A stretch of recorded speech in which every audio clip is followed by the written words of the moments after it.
Hello আমার দুষ্টু প্রিয় মিষ্টি বন্ধুরা তোমরা সকলে কেমন আছো?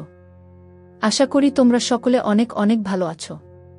বন্ধুরা তোমাদের জন্য নতুন একটি গল্প নিয়ে চলে আসলাম। বন্ধুরা গল্পটি শেষ পর্যন্ত দেখলে আপনাদের দাঁড়িয়ে যাবে, আপনারা হাতের কাজ করতে বাধ্য হবেন। চলুন বন্ধুরা কথা না বাড়িয়ে গল্পটি শুরু করি। নিশুতি রাতে জোয়ার ভাটার উদ্যম গতি আর সামুদ্রিক ঢেউয়ের বিশাল গর্জনে চারিদিক অপার্থিব লাগছে। মাঝরাতের পরও কেটে গিয়েছে আরও কয়েক প্রহর। রাত জাগা পানকৌড়িগুলো এখনও চিউচিউ করে দাপিয়ে বেড়াচ্ছে পুরো বেলাভূমি জুড়ে।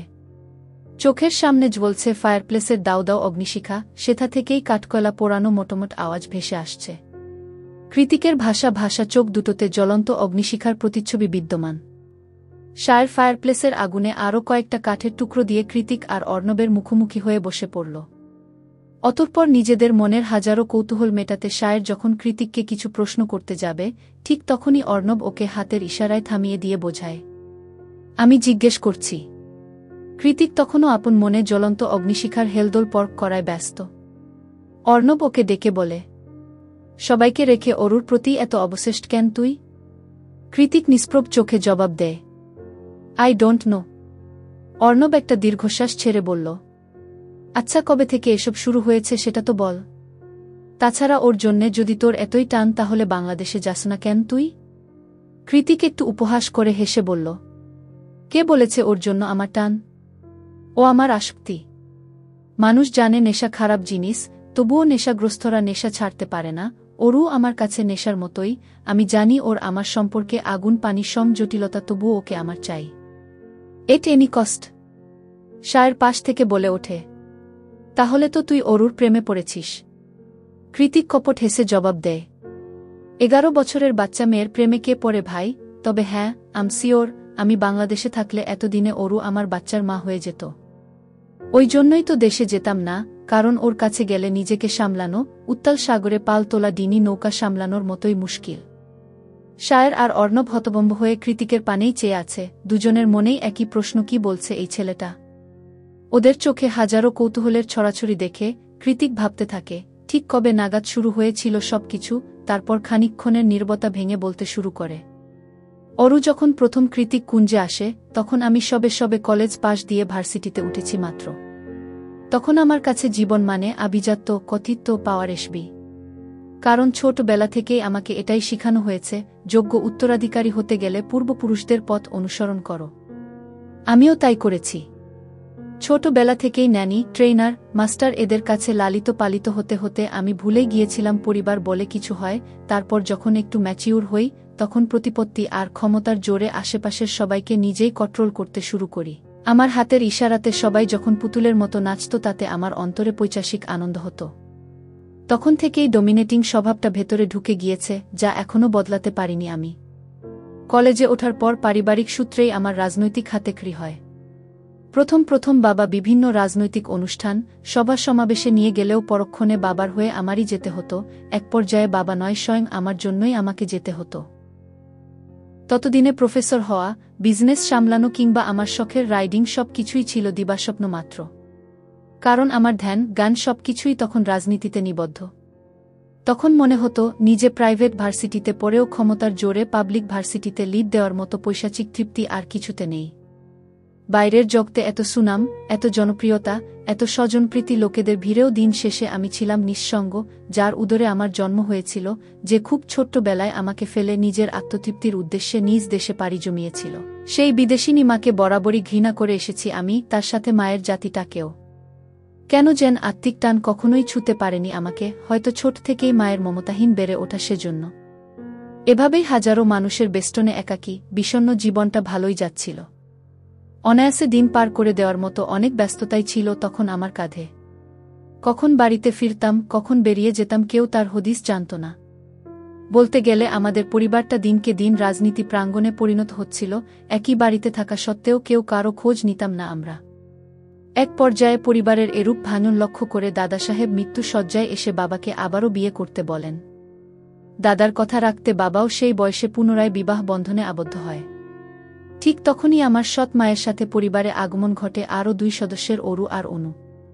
ওদের বাবার সম্বন্ধে আমার কিছুই জানা নেই। জানা থাকার কথাও না, কারণ বাবার বিয়ে নিয়ে আমার কোনরূপ মতামত ছিল না। আমার আসবে কিছুই আসে যেত, আর কিভাবেই বা আসবে? পরিবার কি জিনিস সে তো আমি জানি না। ওরা ওদের মতো দিন কাটাতো, পড়াশোনা করত, আর আমি আমার মতো।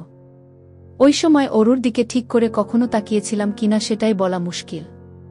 যদিও বা কখনো সামনে পেয়েছি, ধরে ঠাস ঠাস করে থাপ্পড় মেরেছি।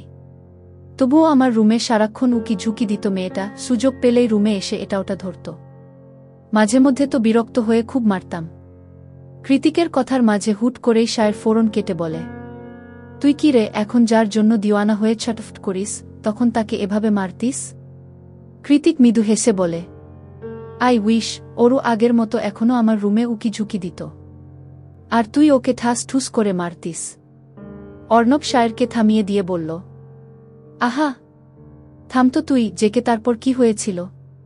কৃতিক পুনরায় বলতে শুরু করে, অরুর মা সুদক্ষ এবং স্মার্ট মহিলা ছিল, যার জন্য বাবার সাথে ব্যবসায়িক কাজে বিভিন্ন জায়গায় যেতেন তিনি, বলতে গেলে বাবাকে সাহায্য করার জন্যই। তবে আমার সাথে তার খুব একটা স্বাভাবিক সম্পর্ক ছিল না, যার দরুন সপ্তাহে একবারও আমাদের মুখ দেখাদেখি হতো না। যদি হতো সেটাও অরুর জন্য। অরুকে মারলে সেটা নিয়ে নালিশ যেত বাবার কাছে। বিপরীতে বাবার থেকে পেতাম হাজারটা তিরস্কার আর ভৎসনা। এসবের কারণে মনে মনে জিদ হতো অরুর প্রতি। জিদের বসে দ্বিতীয়বার আমার রুমে এলে আরও বেশি করে মেরে দিতাম ওকে। এরকম যেতে যেতে বছর খানিক চলে যায়। তারপর একদিন, এটুকু বলে থেমে যায় কৃতিক। সায়ের, অর্ণব দুজনই উৎকণ্ঠা নিয়ে শুধালো, তারপর একদিন? এবার কৃতিক নিজেও ভাবতে থাকে সে রাতের কথা। পূর্ণিমা রাত, আকাশের উপর থালার মতো মস্তবড় চাঁদ উঠেছে।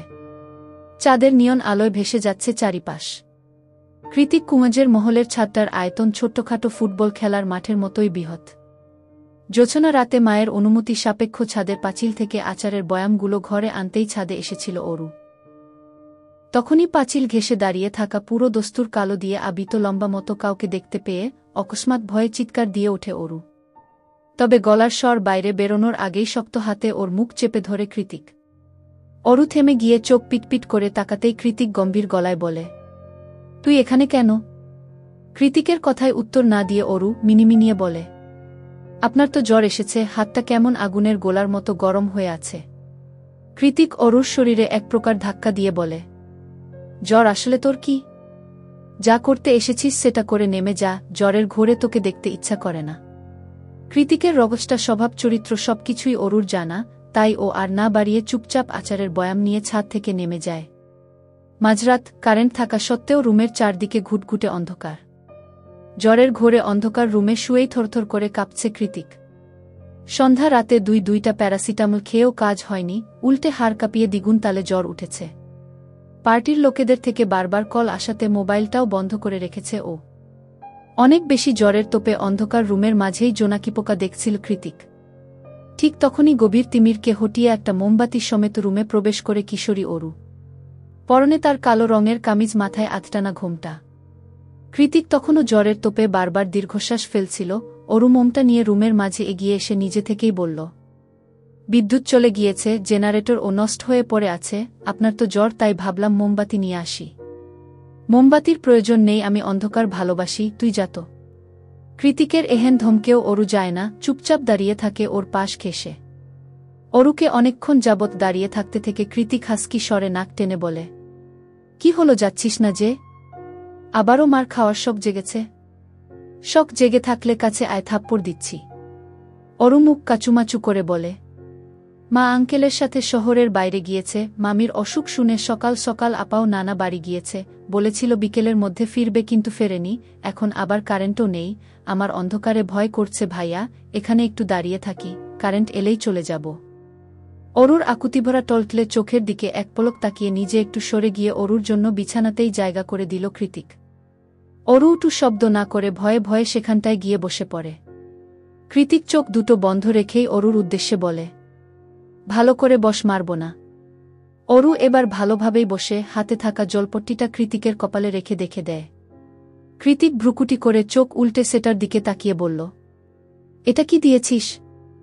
অরু জানায়, জ্বর হলে মা আমাদের মাথায় এটা দিয়ে রাখে, এতে অনেকটা আরাম লাগে, আপনি অন্ধকারে জোরে জোরে নিঃশ্বাস নিচ্ছিলেন, মনে হলো আপনার এটা প্রয়োজন, তাই নিয়ে এসেছি।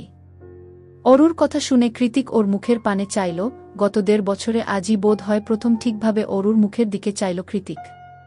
সদ্য কিশোরীতে রূপ নেওয়া কচি একটা চেহারা, টিমটিমিয়ে জ্বলতে থাকা মোমের হলদে আলো, ওর চেহারাটা অস্পরীর মতোই সুন্দর লাগছে তীব্র জ্বরের ঘোরে থাকা কৃতিকের নেশালো চোখ দুটোতে।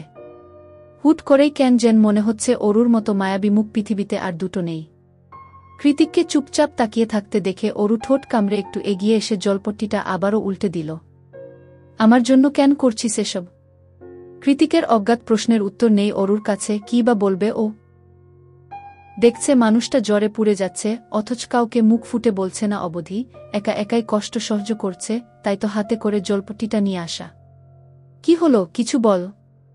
অরু আস্তে করে জবাব দেয়, আপনার জন্য কষ্ট হচ্ছিল তাই।